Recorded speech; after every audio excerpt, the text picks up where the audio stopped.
28 जनवरी को जब जॉर्डन में 3 अमेरिकी सैनिक मारे गए तो अमेरिका ने कसम खाई थी। वो कसम थी हर हाल में ईरान समर्थित मिलिशिया से बदला लेने की। बुधवार की रात अमेरिका ने हिजबुल्लाह के सीनियर कमांडर को चलती कार में ढेर कर दिया। आखिरकार अमेरिका ने अपने 3 सैनिकों की मौत का बदला ले लिया। इराक में कताइब हिजबुल्लाह के कमांडर समेत 3 आतंकियों को उड़ा दिया। पिछले महीने 28 तारीख को जॉर्डन में अमेरिकी बेस पर ईरान समर्थित आतंकियों ने हमला किया था, जिसमें 3 अमेरिकी सैनिकों की मौत हो गई थी। तब अमेरिका ने कसम खाई थी कि वो अपने 3 सैनिकों की मौत का बदला जल्द लेगा और अमेरिका ने 3 दिनों के अंदर ही इराक और सीरिया के आतंकी ठिकानों को धुआं कर दिया। 2 फरवरी से लेकर अब तक अमेरिकी फाइटर जेट्स ने इराक और सीरिया में सैकड़ों आतंकी ठिकानों को उड़ा दिया, लेकिन अमेरिका का बदला अभी पूरा नहीं हुआ था। जॉर्डन में अमेरिकी बेस पर हमले को अंजाम देने वाला कताइब हिजबुल्लाह का कमांडर अभी भी जिंदा था, लेकिन अब अमेरिका का बदला पूरा होता दिख रहा है, क्योंकि जॉर्डन में अमेरिकी सेना को निशाना बनाने वाले कताइब हिजबुल्लाह की कमर ही टूट गई है। बुधवार रात 9:30 बजे के करीब अचानक बगदाद के पास एक ड्रोन हमला होता है। इस ड्रोन से निकली मिसाइल का निशाना एक कार बनती है। थोड़ी ही देर में कार में भयानक आग लग जाती है और कार जलने लगती है। थोड़ी ही देर में पता चलता है कि कार में और कोई नहीं बल्कि कताइब हिजबुल्लाह का सीनियर कमांडर अबू बकर अल सादी सवार था। एक साथ 2 और आतंकी थे, जिनमें कताइब हिजबुल्लाह का एक डिप्टी और एक कार का ड्राइवर था। जिस ड्रोन ने कताइब हिजबुल्लाह के कमांडर को टारगेट किया वो ड्रोन अमेरिका का था।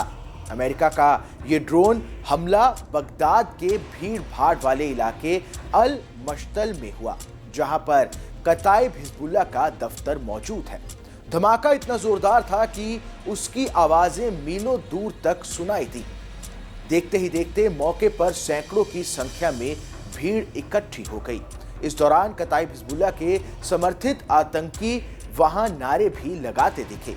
अब सवाल है कि कौन था कताइब हिजबुल्लाह का सीनियर कमांडर अबू बकर अल सादी, जो अमेरिकी सुरक्षा बलों के निशाने पर था।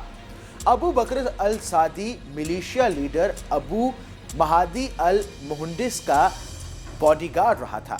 मुहंदिस इराक की पॉपुलर मोबिलेशन फोर्सेस का डिप्टी कमांडर रहा था।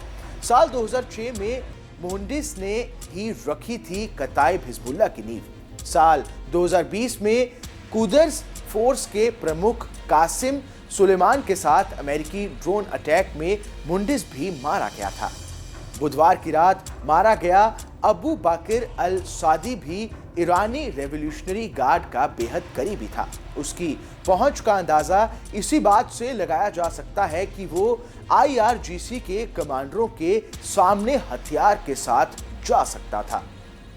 28 जनवरी को जॉर्डन में अटैक के बाद अमेरिका अल सादी की सरगर्मी से तलाश कर रहा था, क्योंकि अमेरिका को यकीन था कि जॉर्डन में अमेरिकी बेस पर हमले के पीछे उसी का हाथ था।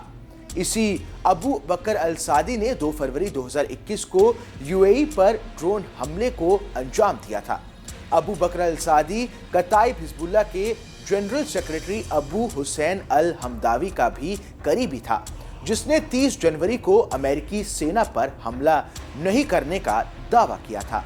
अमेरिका का आरोप है कि अल सादी ने जॉर्डन में हमले को अंजाम ईरानी सुरक्षा बलों के इशारों पर दिया था।